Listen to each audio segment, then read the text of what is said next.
13th lock on the door cracked. She put the key into the lock at her throat. The guest hissed. Every candle in Hollowmere went blue. "Do not," it said.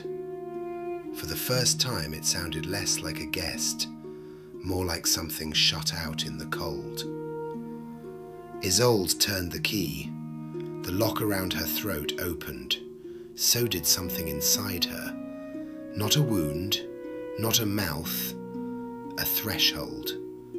She felt hinges where her ribs had been, a latch beneath her heart, a handle made of fear. The black oak door burst open. Her father screamed and covered his eyes. The guest stood on the threshold. It was tall enough to bend beneath the ceiling, though the ceiling had not been that low before. It wore a coat made of welcome mats, mourning veils, nursery curtains, and prayer cloths. Its face was a hallway, long and dark, with a candle burning at the very end. It had no eyes, only keyholes, hundreds of them, opening and closing in its skin. Behind it, in the night, every door in Hollowmere stood wide. Some opened onto kitchens, some onto cellars, some onto forests that had never grown nearby, some onto rooms where dead relatives sat with their backs turned. The guest bowed. "Host," it said to Isolde. Isolde trembled. The open place inside her pulled toward it. She could let it in. That was the horror. She wanted to, because behind the guest's hallway face, beyond the candle at the end, she heard her mother crying. She heard every lost thing. The lullaby her father no longer sang. The laugh her mother had when flour dusted her nose. The soft voice that had once called Isolde Little Sparrow. The guest held out one long hand. Its fingers were door knockers, brass lions, iron rings, little wooden fists. "I will return what was taken," it said. "No," whispered her father, but his voice was full of wanting. The whole town was full of wanting. Isolde felt it pushing at her back, all the grief, all the loneliness, all the people who would rather open something terrible than sit one more night with an empty chair. Then her mother's true voice came through the black oak door, not from the guest, from the wood. "Little sparrow," she whispered, "a door is not evil." The guest went still. "A door chooses," said her mother. "That is its power." Isolde's fear steadied. The strange threshold inside her widened. The guest smiled with all its keyholes. "Yes," it said, "choose me." Isolde looked past it, at the open houses, at the townsfolk standing in their doorways, pale with terror and hope, at the children clutching bedposts while impossible rooms breathed behind them, at her father who had built locks because he could not survive another goodbye. Then Isolde did something no one in Hollowmere had done after sunset for 100 years. She stepped across the threshold. Not out, not in, between. The red line beneath her feet split like a cut. The guest lunged. Isolde opened herself. The thing rushed toward her with a sound like every door in the world slamming at once. Her father shouted her name, but Isolde was not inviting it in. She was making herself into a door. And doors have two sides. The guest struck her chest. For one impossible moment she held it there, half in the world, half out of it. its coat whipping, its keyhole skin shrieking, its brass knocker fingers clawing at the air. "Yeah, do you lead?" it demanded. Isolde smiled through her terror. "Somewhere, no one wants you." Then she opened the other way. Behind her ribs was not a room. It was not a hallway. It was the place where all refused things wait. The place beneath promises. The place behind the last word of a prayer. The place a child sends a nightmare when she wakes and decides not to believe in it anymore. The guest saw that place.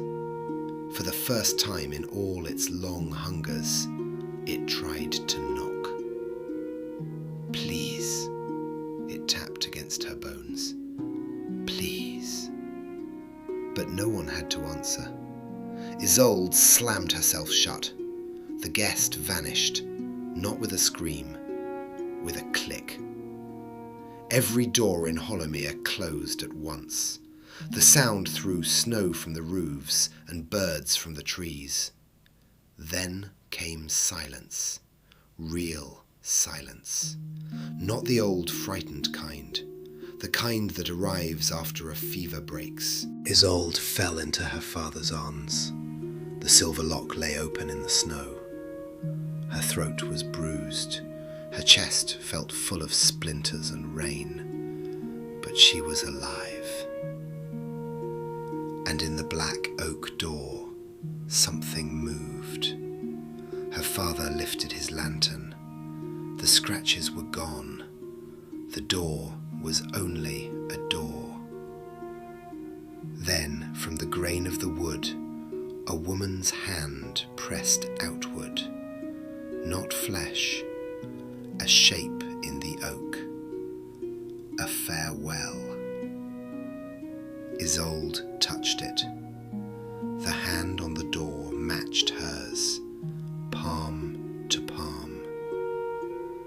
Her mother's voice came one last time, as faint as a song remembered from infancy.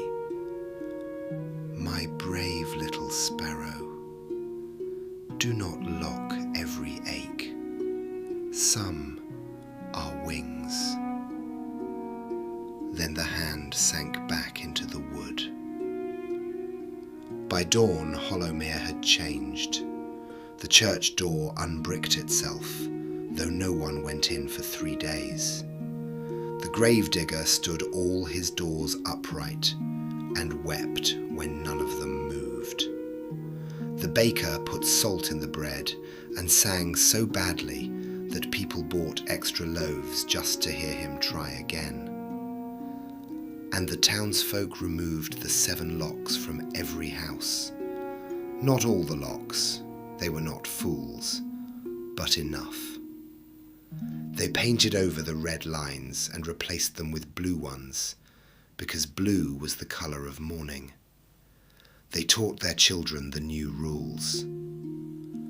A door may protect, a door may imprison, a door may open, a door may refuse.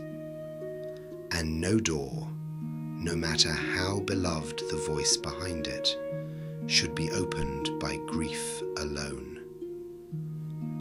Isolde's father never again made a lock without also making a key.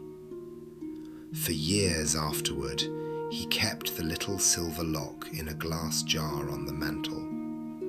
Sometimes, when the wind blew from the pond, it clicked softly in its sleep. Isolde grew taller, stranger. She never lost the feeling of hinges inside her ribs. When someone lied, she felt a draft. When someone kept a secret too long, she heard faint knocking under their words. People came to her from neighbouring valleys. "My husband will not speak of our dead child. My daughter has shut herself away. My mother has forgotten my name. Can you open them?" Sometimes Isolde said yes. Sometimes she said no. Sometimes she sat beside them in silence until they found their own handle. But once every year, on Half Night, she walked alone to the black pond at the centre of town. No stars reflected there. They never had. She carried a loaf of salted bread and a key with no lock. At the water's edge, she listened. Most years she heard nothing.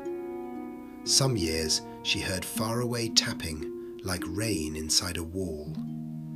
Once, when she was very old, she heard a voice wearing her father's sorrow. Once she heard her own voice as a child, begging to be let back into a house that no longer existed. She answered neither. She only laid the bread on the bank and whispered the rule that had saved them. Rot every longing is a latch. Then she went home before dark. That is why in Hollowmere children are still taught never to knock after sunset. Not because every door belongs to the guest. The guest is gone. Probably. But because there are things in this world that cannot enter unless some lonely, hurting part of you reaches for the handle. And because on certain winter nights, when every room is warm and every chair is filled, the doors of Hollowmere still shiver in their frames. The latches lift, the hinges sigh, and from the other side of nothing, something taps once, politely, patiently, waiting to be wanted.